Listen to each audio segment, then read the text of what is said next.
Tô aqui hoje com meu brother Alexandre, a gente vai fazer mais um videozinho pra vocês de um assunto que vocês pediram muito aqui e a gente já vai começar a falar sobre esse assunto da taxa metabólica basal, já que solicitaram tanto pra gente falar sobre isso, né, pra galera entender não só a questão teórica da coisa, mas entender como colocar isso em prática. Se você quer emagrecer, é a premissa básica, você tem que gerar um déficit calórico. Se você quer ganhar massa muscular, se você quer ganhar peso, você tem que gerar um superávit calórico. Então a gente ter ideia, né, de quantas calorias a gente precisa consumir por dia é fundamental para que a gente possa ter resultado. Teoricamente é simples, mas na prática é um pouco complicado, porque se você escolhe uma fórmula errada, você já comprometeu ali basicamente o processo.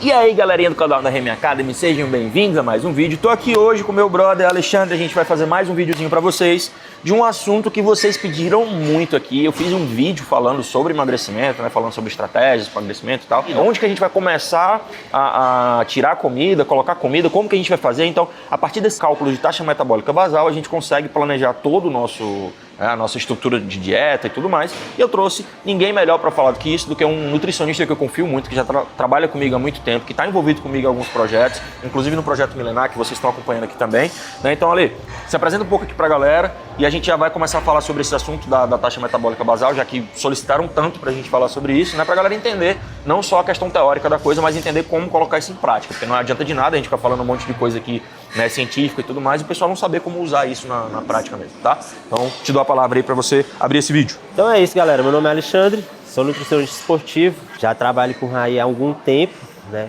Trabalhar junto já há uns 5, 6 anos, mas que a gente já se conhece há uns 10 anos. 10 anos, pelo menos. Né? E a gente tem um trabalho muito cinético, muito próximo, né? Na verdade, a gente meio que se desenvolveu junto ali, quando tudo era mato, né? A gente veio desmatando tudo ali. A gente veio com o facão na mão. Mais de 10 anos já aí.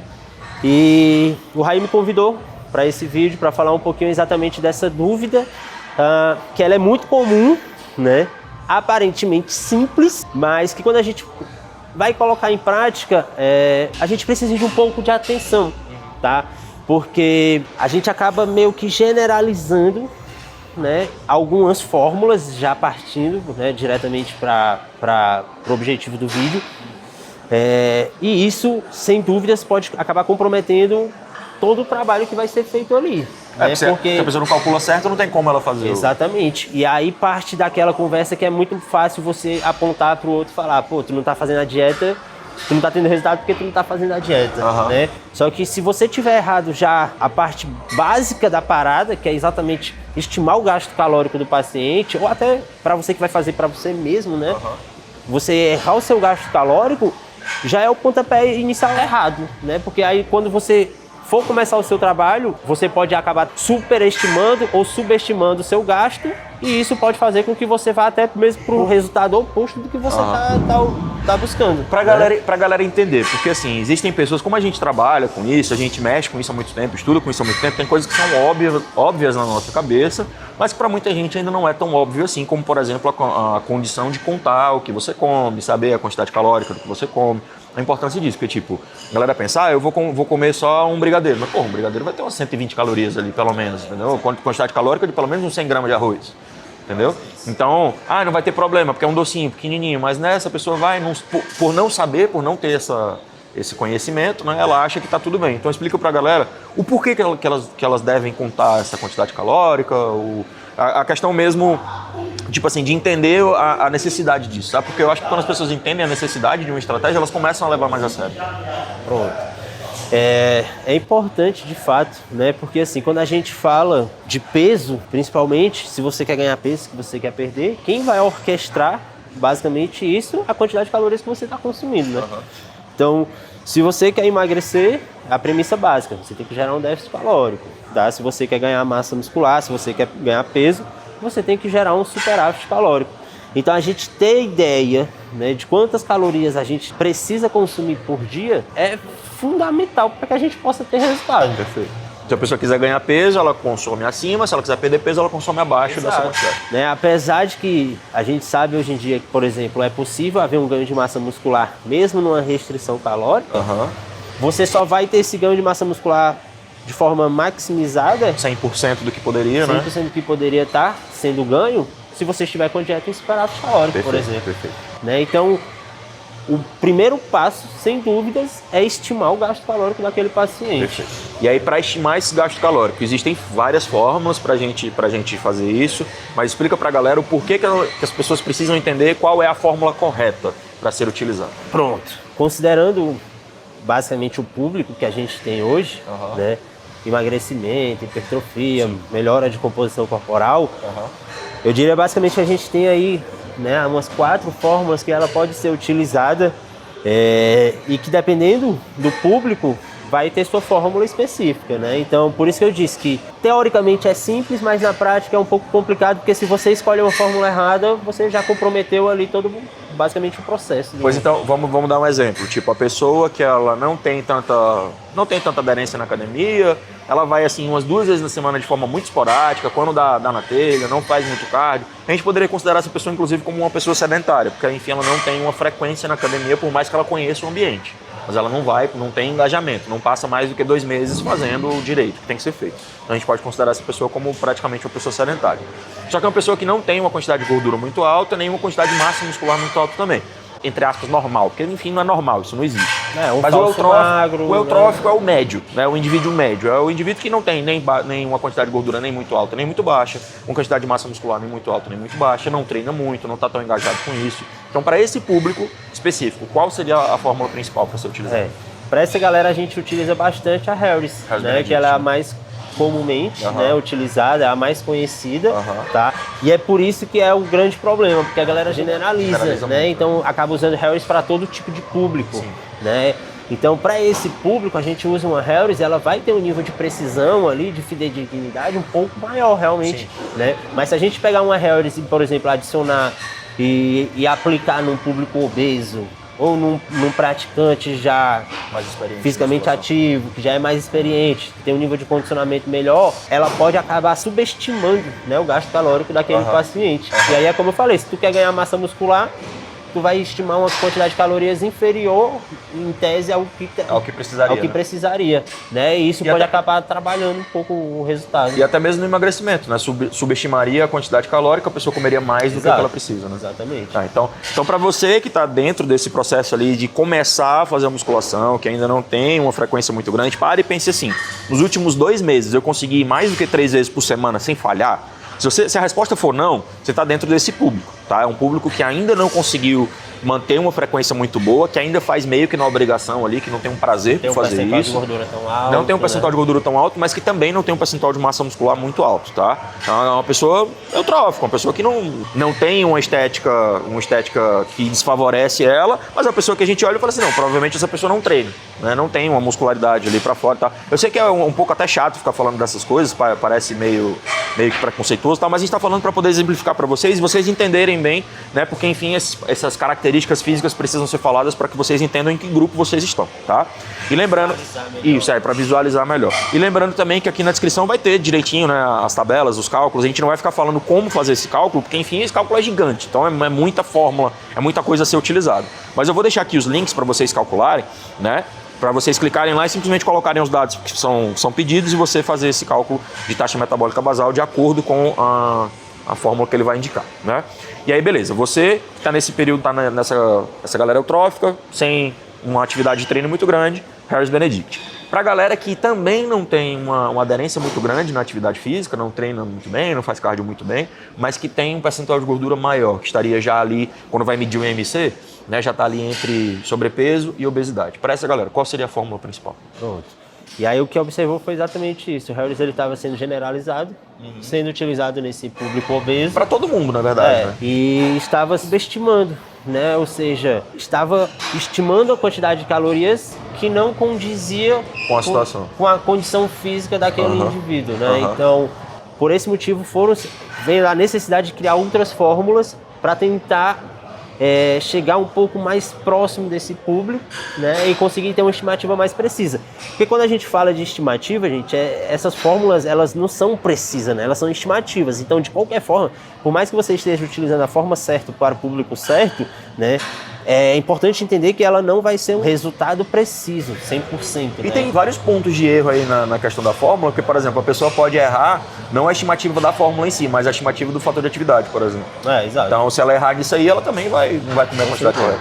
né? Então, são fórmulas que são utilizadas para a gente ter um norte, um pontapé inicial, e você vai fazendo os ajustes de acordo com o feedback e o resultado dos pacientes, né? Então, a gente tem aí a Harris para o público eutrófico, que não tem um nível de condicionamento tão alto, um ganho de massa muscular tão alto, não tem também tanta gordura, mas deseja melhorar a sua composição corporal. A gente vai ter a Mifflin, que é exatamente já para esse público sobrepeso obeso, e obesidade, né?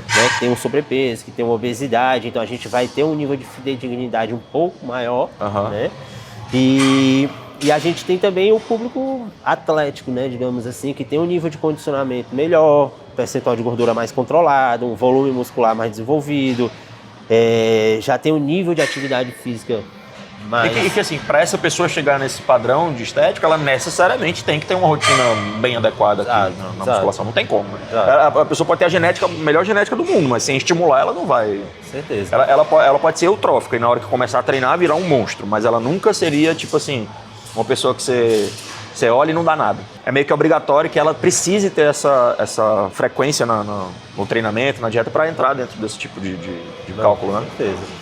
E aí, né, para esse público especificamente, a gente tem a fórmula de Cunningham, que é uma das mais comuns utilizadas, e a gente tem a da Tinsley também. A Cunningham, ela tem uma especificidade que necessita que você tenha, né, a avaliação da composição corporal, ou seja, que você saiba a quantidade de massa livre de gordura. Tá, então é uma fórmula que ela é bastante precisa para o público mais atlético, que tem um percentual de gordura mais baixo, né? Então, exemplificando, seria para o público feminino, um percentual de gordura ali próximo de 15%, né? Para o público masculino, um percentual de gordura ali próximo de um dígito, 9%, 8%, né? Eu diria que para algumas pessoas até 12% seria bem aceitável. 10%, dependendo do volume muscular, né? Ainda é aceitável. E aí a gente vai ter um nível de precisão maior. Então, dependendo do público, de qual público você se encaixa, né, você tem uma fórmula específica para trazer um resultado mais específico, porque você tem que entender. Como eu falei, é uma estimativa. Então, a estimativa ela já não vai ter esse nível de precisão. Se mesmo utilizando a forma certa para o público certo já não tem esse nível de precisão, se tu utilizar a fórmula errada para o público errado, então o nível de precisão vai lá para o espaço. E uma coisa também bem interessante a ser falada para a galera que é mais atlética, que utilizaria Cunningham e Tinsley, tomem cuidado, porque, tipo assim, às vezes a pessoa não está num percentual de gordura tão bom. Ela desleixou, saiu de campeonato e deu uma engordada e tal. Mas isso não significa que você precisaria usar a fórmula de Mifflin, né? Você pode continuar usando Cunningham ou Tinsley, porque você tem uma quantidade de massa muscular mais elevada e você tem uma frequência na academia, né? Uma frequência no planejamento de treino adequada. Então você de fato treina, você de fato faz essas atividades, então você pode se manter nessa fórmula mesmo que você esteja no momento com um percentual de gordura mais alto. Se você tem um percentual de gordura mais alto, né, há muito tempo, é outra história, mas se você está com um percentual de gordura mais alto e tem uma quantidade de massa muscular maior, vale a pena você utilizar essa mesma fórmula. Esse é o primeiro passo, né? Que é exatamente estimar o gasto energético basal, o gasto energético em repouso, né? Que seria basicamente o que essas fórmulas vão te dar, que é o que você gastaria em repouso. Basicamente sem considerar as atividades físicas do dia a dia, né, da sua rotina. Então, para que você possa realmente estimar a quantidade de calorias da sua dieta, a gente precisa chegar no segundo passo, né, que é estimar o gasto energético total, né, onde a gente vai considerar a TMB, que é a taxa metabólica basal, associado à energia gasta na rotina das atividades diárias, seja elas que a gente deve considerar atividades de trabalho, porque dependendo do tipo de trabalho daquele indivíduo, ele tem um gasto calórico alto. Né? O personal trainer, por exemplo, que passa o dia inteiro mexendo em peso, gasta caloria pra caralho. Peso, botando peso, e também a própria atividade física que aquele indivíduo faz, né? Musculação ou qualquer outro tipo de exercício, tá? Então, a gente tem que somar essa TMB, pegar essa TMB e fazer uma forma de multiplicação pelo fator de atividade física, né, que é exatamente o quanto de energia, de calorias que esse indivíduo está gastando nessa rotina, fora o que ele gasta para manter as funções fisiológicas. E aí a gente vai chegar no gasto energético total daquele indivíduo, né? Então o primeiro passo é calcular a taxa metabólica basal com a fórmula correta. A partir disso, a gente vai calcular o gasto energético total utilizando o fator de atividade. Né? E aí, dependendo da fórmula que você vai utilizar, a gente vai ter um fator de atividade específico para aquela fórmula, né? Então, se você, por exemplo, é um eutrófico, vai usar o Harris, então você vai fazer a Harris, vai achar a sua taxa metabólica e lá para a fórmula da Harris, você vai ter a tabela de fator de atividade física para Harris. Então você vai identificar ali qual é o seu fator de atividade física, fazer uma multiplicação pelo gasto da TMB que foi achado na fórmula de Harris, e aí você vai achar o seu gasto energético total. Falando assim, parece uma coisa extremamente complicada, mas na hora que a galera coloca, vai lá no link, coloca e faz o cálculo direitinho, fica muito simples, fica mais claro. Porque são passos muito simples para serem feitos, mas é porque para explicar esse passo é uma história gigante atrás, né? Exato, mas de forma resumida, o que você precisa saber é qual público você se encaixa, para saber qual fórmula você vai utilizar. E de acordo Achou com a fórmula certa, você faz o fator de atividade física, que você vai achar o seu gasto energético total, e aí sim, com base no gasto energético total, é que você vai montar a sua dieta. Antes da gente passar por esse terceiro passo, deixa eu reformular. Primeiro passo, saber qual é o seu grupo, se identificou ali, fazer o cálculo da taxa metabólica basal com a fórmula certa. Segundo passo, que vai estar aqui na descrição também, vai estar a tabelinha de fator de atividade. Multiplicar esse valor de taxa metabólica basal por algum desses fatores de atividade que se encaixem com a sua realidade. Porque o fator de atividade ele é definido de acordo com o que você se movimenta, de acordo com o que você faz no dia a dia. Então, cada um deles vai ter uma descrição específica para você entender. Não, eu estou mais aqui, eu estou mais aqui. E assim você utilizar esse fator de atividade. Pegou o fator de atividade, multiplicou um pelo outro, você vai ter a estimativa, ou seja, o que talvez você gasta durante o dia, em média ali, juntando a sua taxa metabólica basal, que seria o gasto energético em repouso, mais a taxa de gasto energético de exercício, taxa de gasto energético em atividades que não são de exercício, também termogênese adaptativa. O fator de atividade também tem com relação à termogênese adaptativa, termogênese dos alimentos, né? Que também está incluso. Então, tudo isso já está dentro desse fator de atividade para poder simplificar, né, esse cálculo. Tem como a gente fazer esses cálculos todos manuais, eu identificar quanto a pessoa gasta no exercício, identificar quanto a pessoa gasta no trabalho, etc. Tem, mas é um negócio assim muito complicado. A maioria das vezes que dá para fazer é com material de laboratório, muito caro, então não é fácil de fazer. Então a gente tem essas estimativas. O que eu gosto de fazer muito na prática, né?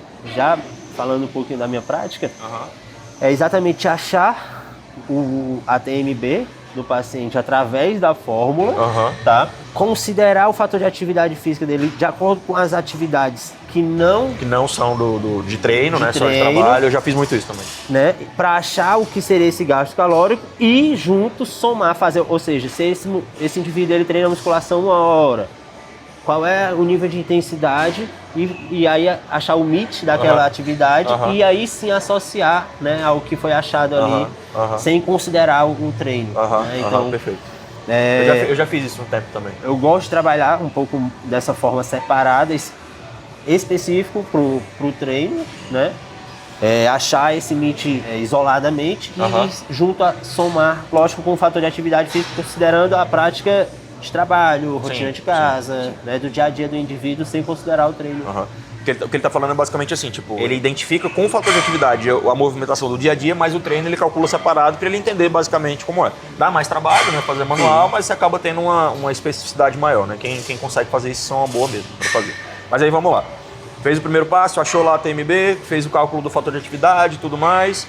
Terceiro passo. Com essa informação, a pessoa está com a soma já feita, né? Se você ainda não conseguiu entender bem, dá uma lida na descrição que vai estar explicando também. A pessoa está com essa soma já feita. Qual é o próximo passo para ela ou ganhar massa muscular ou ela perder gordura? Para ela hipertrofiar ou emagrecer? Depois que ela tem esse número, o que é que ela precisa fazer? Pronto, Alexandre, fiz minha TMB, multipliquei pelo fator de atividade física, achei meu gasto energético total. Essa é a quantidade de calorias que eu preciso consumir? Não, né? Porque vai depender do seu objetivo.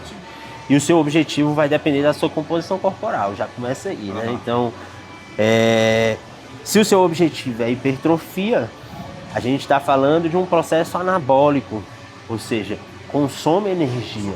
Seu corpo está gastando energia para construir o tecido muscular. E por esse motivo a gente preconiza que a dieta esteja em superávit calórico, que é para estar ofertando a quantidade de energia suficiente para que você possa trabalhar no processo de hipertrofia, no ganho de massa muscular de forma maximizada, né? Assim como se, por exemplo, a gente vai fazer um processo de emagrecimento, a gente tem que gerar o famoso déficit calórico. Como eu falei, né? Pra gente às vezes é muita coisa óbvia, porque a gente já estuda sobre isso todo dia. Mas pra galera que não entende o que é superávit e o que é déficit calórico. Ponto. Né? Então, fase de hipertrofia, a gente trabalha com superávit calórico, que é o que a gente fala em consumo de calorias superior à quantidade de calorias que está sendo gasta. Então, por exemplo, você fez sua TMB, fez seu fator de atividade física, achou o que você está gastando. Então, você vai adicionar algumas calorias nesse gasto calórico para poder gerar o que a gente chama de superávit calórico. E aí, já aproveitando esse tema, é aquela pessoa que está entre o eutrófico e o obeso. Não vou botar o obeso porque, enfim, a gente não faria um período de hipertrofia para essa pessoa, né?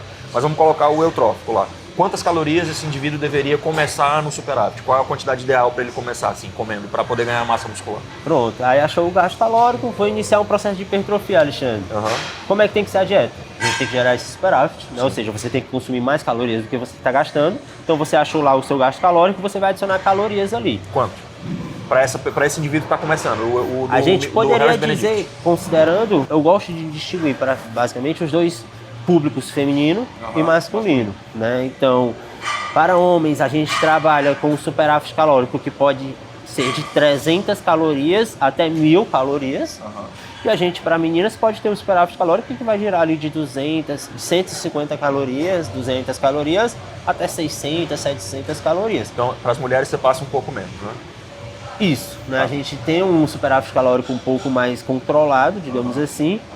E lógico, o quão mais próximo você vai trabalhar dessa margem vai levar em consideração a sua linha de raciocínio, né? Então eu particularmente gosto de trabalhar com ganhos mais limpos, né? Então eu sempre vou prezar o máximo possível por trabalhar da forma mais conservadora. Então antes a gente demorar um pouco mais do que tentar acelerar e começar a ganhar um pouco de gordura, porque por mais que a gente esteja fazendo dieta tudo 100%, né? Quando a gente está em superávit calórico, além do ganho de massa muscular, é esperado esse ganho de gordura também, né? Então, por isso que é importante a gente ter cuidado, né? De 300 a 1.000 calorias é chão, né? Então, a gente pode trabalhar, e aí se você vai trabalhar com 300 ou 1.000 calorias, vai depender da sua linha de raciocínio e, lógico, também do público que você está trabalhando. Eu perguntei para esse público mais eutrófico justamente por isso. Mas se a gente pega, por exemplo, um eutrófico que está fazendo uso de hormônio, a gente pode estimar um superávit calórico para ele superior do que seria um eutrófico natural,